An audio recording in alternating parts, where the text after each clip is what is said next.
نحمده ونصلي على رسوله الكريم اما بعد فاعوذ بالله من الشيطان الرجيم بسم الله الرحمن الرحيم ولتجدنهم احرص الناس على حياة ومن الذين اشركوا يود احدهم لو يعمر الف سنة وما هو بمزحزحه من العذاب ان يعمر واللہ بصیر بما يعملون۔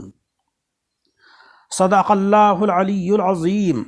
اللہم صلی علی سیدنا و مولانا محمد وعلی آل سیدنا و مولانا محمد وبارک وسلم۔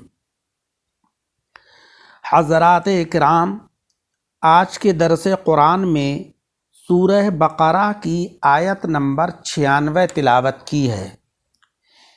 اللہ جل شانہ و عم نوالہ نے فرمایا کہ اے ایمان والوں، تم یہودیوں کو لوگوں میں سب سے زیادہ حریص پاؤ گے جینے پر، یعنی ان کو زندہ رہنے کی بڑی خواہش ہے کہ ہماری لمبی عمر ہو جائے۔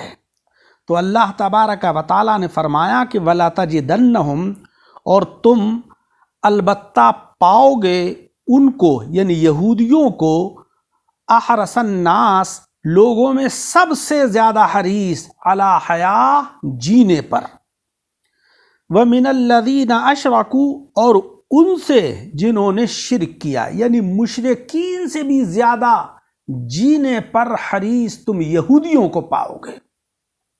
بھائی مشرکین کا حریص ہونا تو سمجھ میں آتا ہے، کیونکہ ان کا ایمان نہ آخرت پر ہے نہ جزا اور سزا پر ہے۔ ان کا تو یقین یہ ہے کہ جو کچھ بھی ہے وہ دنیا کی زندگی ہے، دنیا میں جو ہم نے مزے لوٹ لیے بس وہی ہمارے لیے ہیں۔ لیکن اے یہود، تم تو اہل کتاب ہو، تمہارا ایمان تو آخرت پر بھی ہے، جزا اور سزا پر ہے۔ تمہارا زندگی کے اوپر حریص ہونا کہ لمبی زندگی ہو جائے، یہ سمجھ سے بالاتر ہے۔ تو اللہ تبارک و تعالیٰ نے مسلمانوں سے یہ فرمایا کہ تم یہودیوں کو لوگوں میں سب سے زیادہ حریص جینے پر پاؤ گے، اور ان سے جنہوں نے شرک کیا۔ یود احدہم لو یعمر الف سنہ، ان میں کا ایک تو تمنا کرتا ہے کہ وہ جیے 1000 سال۔ الف سنہ کے معنی 1000 سال، الفا کے معنی 1000، سنہ کے معنی سال۔ وما هو بمزحزحه من العذاب ان يعمر، اور نہیں ہے وہ دور کرنے والا اس کو عذاب سے زیادہ عمر دیا جانا، یعنی لمبی عمر کا دیا جانا جو ہے وہ ان کو عذاب سے نہیں بچا سکتا۔ کہ اگر وہ یہ سمجھتے ہوں کہ ہماری عمر لمبی ہو جائے گی تو ہم دوزخ کے عذاب سے بچ جائیں گے، ایسا نہیں ہوگا۔ واللہ بصیر بما یعملون، اور اللہ تبارک و تعالی دیکھ رہا ہے ان کاموں کو کہ جو وہ کرتے ہیں، یعنی ان کے کرتوت اللہ رب العزت خوب دیکھ رہا ہے۔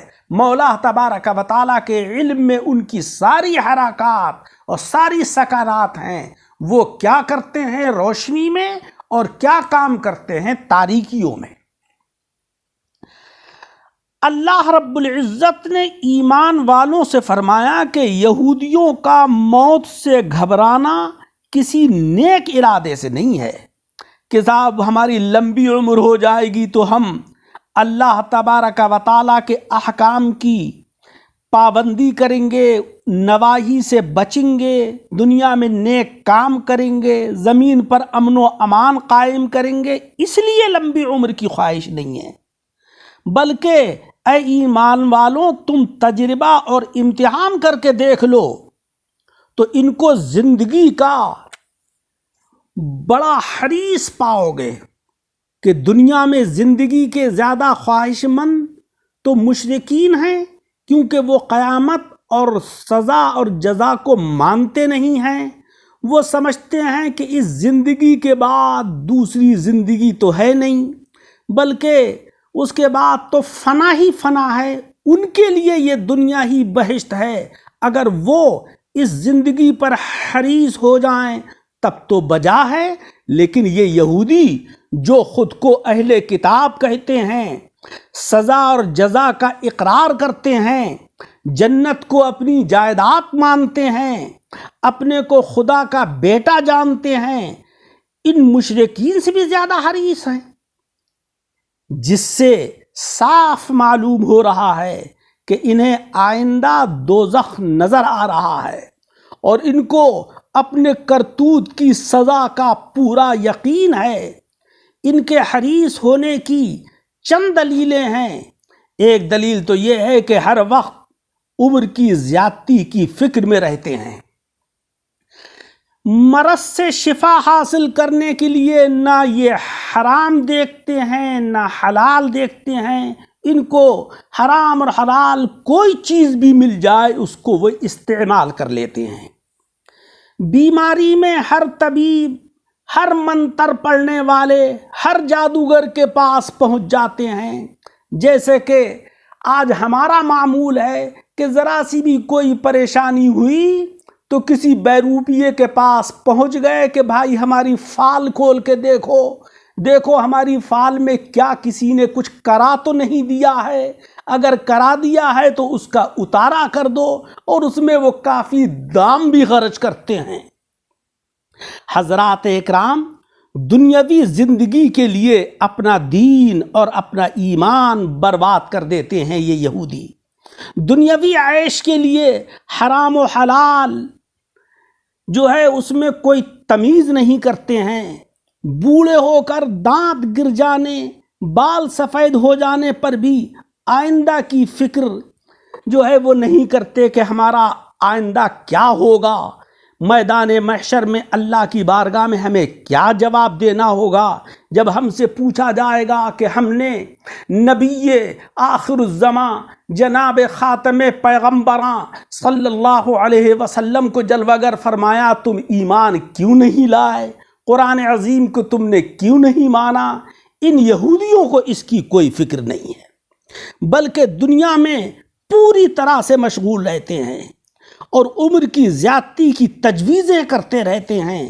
ان میں سے ہر ایک اپنی زندگی کا خواہش مند ہے، اپنے پر دوسروں کو قربان کرنے کے لیے تیار رہتا ہے، 1000 سال تک کی عمر چاہتے ہیں، حالانکہ 60-70 برس ہی میں انسان کے اعضاء بیکار ہو جاتے ہیں اور اس کی زندگی وبال جان ہو جاتی ہے۔ مگر ان یہود کی حرص کی یہ حالت ہے کہ خواہ وہ کتنی ہی مصیبت میں رہیں مگر جیتے رہیں، گھسٹتے رہیں مگر جینے کا ان کو بڑا شوق ہے۔ ان بے وقوفوں کو یہ خبر نہیں کہ لمبی عمر انہیں عذاب سے بچا نہیں سکتی ہے، کہ اگر وہ 1000 سال دنیا میں رہ بھی لیے تو ان کی بدعمالیاں تو اور بڑھ جائیں گی، اور اللہ تبارک و تعالیٰ سے ان کا لمبی عمر کا پانا عذاب سے بچا لے یہ ناممکن ہے۔ اور جب موت یقینی ہے تو کیا 10 برس اور کیا 1000 سال، اللہ تبارک و تعالیٰ ان کے اعمال سے خبردار ہے اور جانتا ہے کہ یہ جی کر گناہ ہی کریں گے، نیکیاں نہیں کریں گے۔ ہاں، اگر یہ آرزو کریں کہ اے اللہ تو ہماری زندگی میں برکت عطا فرما تاکہ ہم تیرے نیک بندوں کے نقش قدم پر چل کر ہم بھی صالحین کی جماعت میں شامل ہو جائیں، تب تو سمجھ میں آنے والی بات ہے۔ حضرات اکرام، اس آیت کریمہ سے ہمیں بہت سارے فوائد حاصل ہوئے۔ ایک فائدہ تو یہ ہے کہ فساد پھیلانے یا عذاب سے بچے رہنے کے لیے لمبی عمر مانگنا یہ علامت یہود کی ہے، یہ ایمان والوں کی علامت نہیں ہے، مسلمانوں کی علامت نہیں ہے۔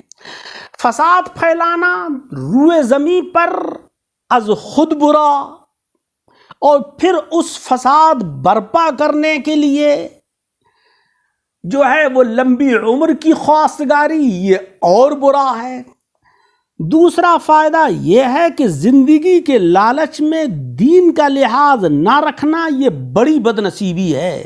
لہذا جب اللہ تبارک و تعالی لمبی عمر عطا فرمائے تو اس لمبی عمر کو نیک کاموں میں گزارے، تو یہ ایک بہترین چیز ہے، اور اللہ تبارک و تعالی کی رضا اور خوشنودی اسی میں حاصل ہوتی ہے۔ اسلامی سلام تمام دینوں کے سلام سے افضل ہے۔ برادران وطن جب کسی سے ملتے ہیں تو وہ کہتے ہیں رام رام، جواب دینے والے جواب دیتے ہیں سیتا رام۔ پنڈت لوگ کسی سے ملتے ہیں تو کہتے ہیں پائیں لاگن، جواب دیا جاتا ہے سکھی رہو۔ مجوسی جب کسی سے ملتے ہیں اپنے لوگوں سے تو کہتے ہیں جی 1000 سال۔ عیسائی جب کسی سے ملتے ہیں تو گڈ مارننگ کہتے ہیں، گڈ آفٹر نون کہتے ہیں، گڈ ایوننگ کہتے ہیں۔ بعض مسلمانوں کی جاہل عورتیں بھی جب کسی کو دیکھتی ہیں تو بھائی سلام کہتی ہیں، جواب ملتا ہے جیتی رہو، بڑی عمر رہے، دنیا میں عیش سے رہو۔ یہ سب سلام و جواب بیہودہ ہیں، کیونکہ ان میں بعض میں تو شرک کی بو آتی ہے، اور شرک اللہ تبارک و تعالیٰ کو ہرگز پسند نہیں، اور بعض میں دنیا کی ہوس کا اظہار۔ سب سے بہتر جو ہے وہ ہے السلام علیکم، جس کا مطلب ہوا کہ تم سلامت رہو۔ اس میں دینی دنیاوی ہر مصیبت سے سلامتی کا ذکر آ گیا۔ جناب احمد مجتبیٰ محمد مصطفیٰ صلی اللہ علیہ وسلم نے فرمایا کہ تم میں کا سب سے افضل وہ ہے کہ جو سب سے پہلے سلام کرے۔ لہٰذا ہمیں یہ چاہیے کہ ہم سلام کرنے میں اپنے بھائیوں کو ابتدا کریں تاکہ فضیلت ہم کو حاصل ہو جائے۔ جناب رسول مکرم صلی اللہ علیہ وسلم جب کوچ و برازن میں تشریف لے جاتے، بچوں سے ملاقاتیں ہوتی تو ان بچوں کو بھی سلام کرتے۔ مقصد یہ ہوتا تھا کہ جب ہم چھوٹوں کو اور بچوں کو سلام کریں گے تو بچے ہمیں سلام کرنے کی ابتدا کریں گے۔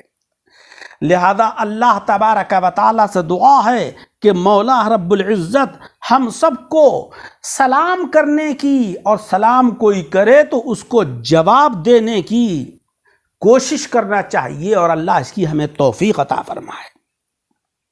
حضرات اکرام، اور ہمیں یہ بھی چاہیے کہ ہم اپنے گریبانوں میں منہ ڈال کر دیکھیں کہ حق یہ ہے کہ ہم لوگوں میں بھی اس قسم کی بہت سی بیماریاں پیدا ہو چکی ہیں جو یہود کے اندر تھیں۔